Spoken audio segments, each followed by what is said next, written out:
Good evening, everyone. So, in this video, we are going to discuss about what some newspaper learnings that I had today.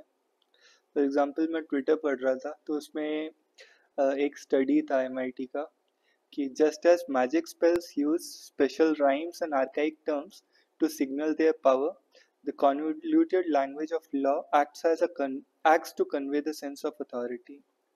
So this can also be used to in the interview to justify why we shifted from the old British era archaic criminal laws to the new BNS.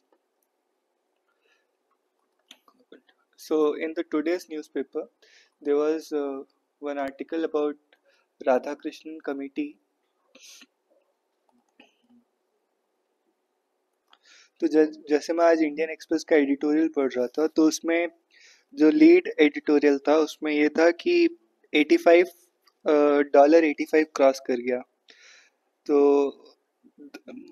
however they wrote the reason कि the current fall is more about strengthening US dollar than weakening Indian rupee क्योंकि बाकी सब currencies के मुकाबले तो अपना रुपी ठीक ही कर रहा है. फॉर एग्जांपल जैसे यूरो पाउंड और येन के में तो अप्रिशिएट हुआ है, सिर्फ डॉलर में डिप्रिशिएट हुआ है. डॉलर स्ट्रेंथनिंग जो है वो ग्लोबल प्रॉब्लम है. जैसे डोनाल्ड ट्रम्प इलेक्ट हुआ तो ही इज गोइंग टू वो सारे इंपोर्ट टैरिफ्स बढ़ा देंगे for even more on goods from China and mass deportations of illegal immigrants. और उसके बाद फिर मतलब more cuts are expected to drive up inflation and which in turn will make US Federal Reserve cautious.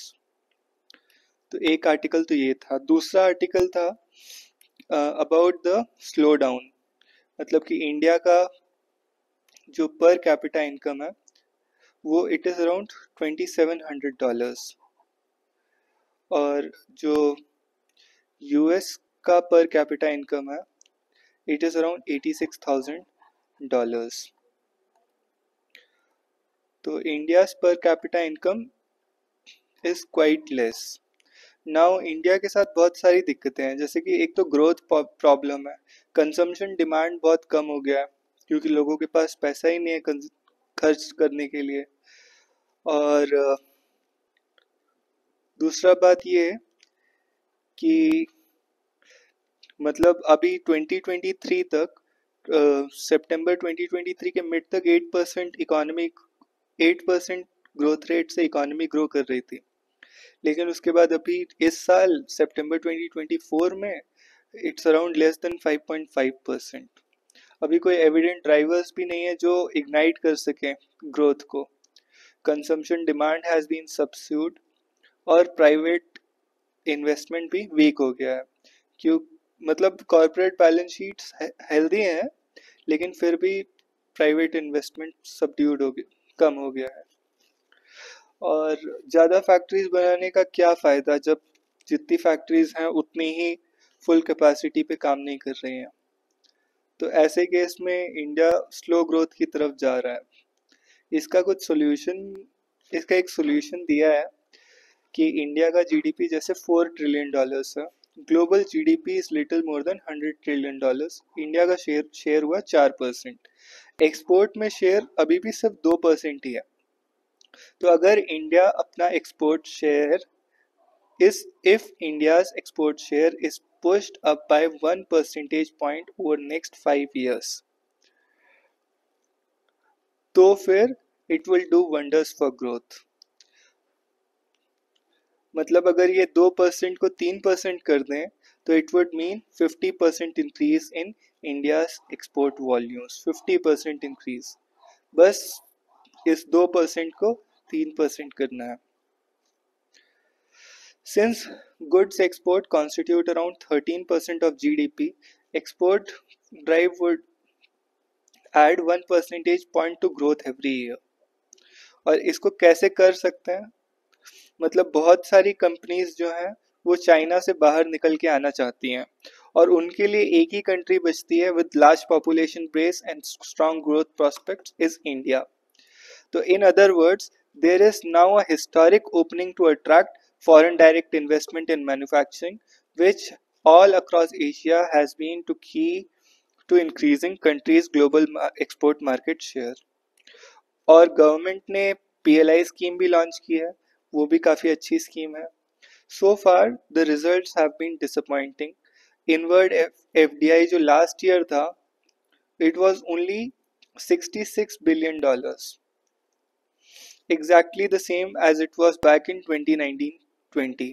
Only about 1/5 of this was total in, मतलब इसका 66 का भी सिर्फ 20% हिस्सा मैन्युफैक्चरिंग में था.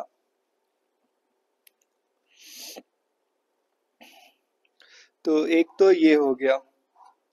उसके बाद अब हमको ये करना क्या है, मतलब finally what is the solution.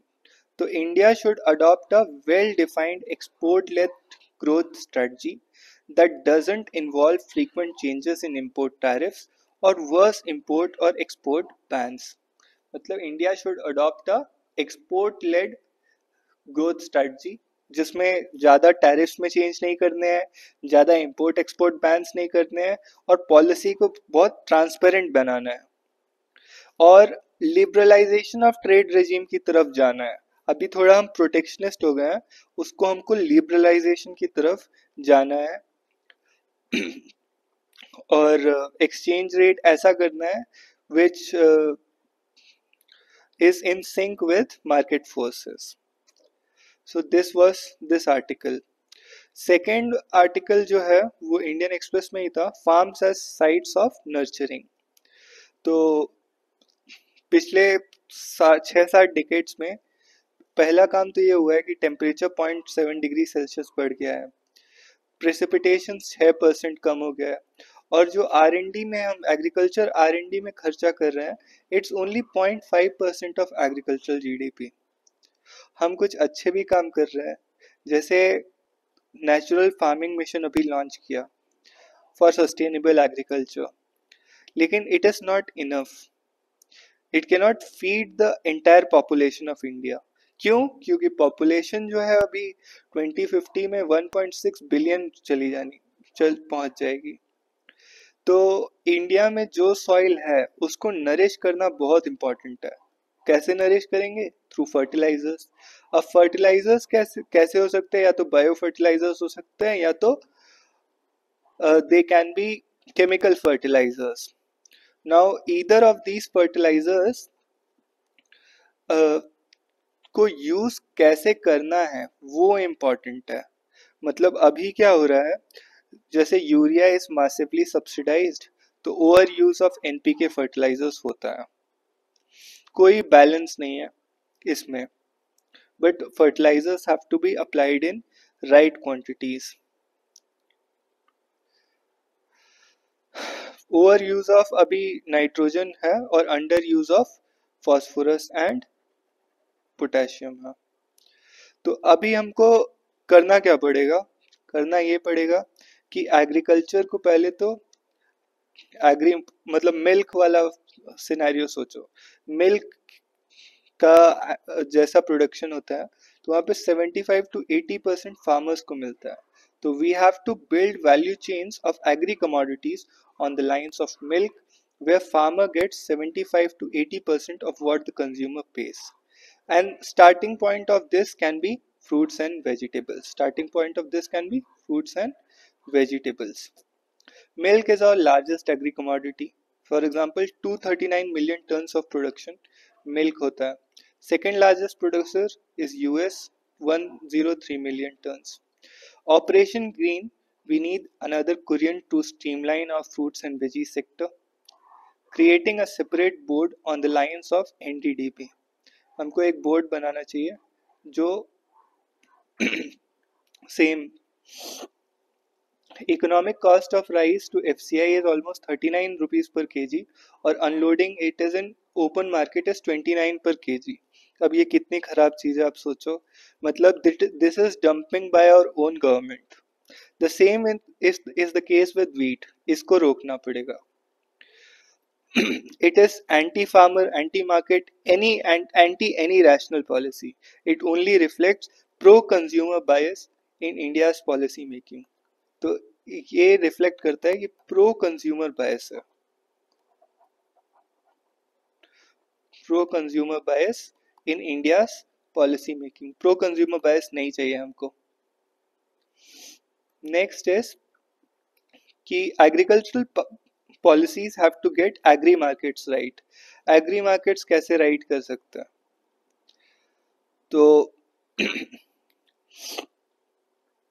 For example जैसे OECD कंट्रीज हो गई, तो वहां पे ये सब कंट्रोल्स नहीं होते हैं,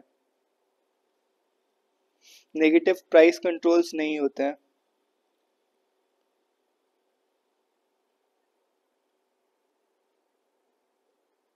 और हाँ, जैसे OECD कंट्रीज में countries supported their agriculture to the tune of 14% of gross farm receipts, around 13% of producer support estimates. और जैसे चाइना में इट इज़ अराउंड 14%, लेकिन इंडिया में यही नेगेटिव है.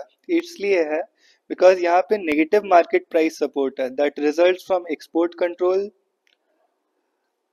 dumping in the domestic market to push the prices down, and putting stock limits on the private trade. So it is time to put our agriculture, farmers and planet's concern on high priority in the budget. So this was all for today's discussion. Thank you for watching.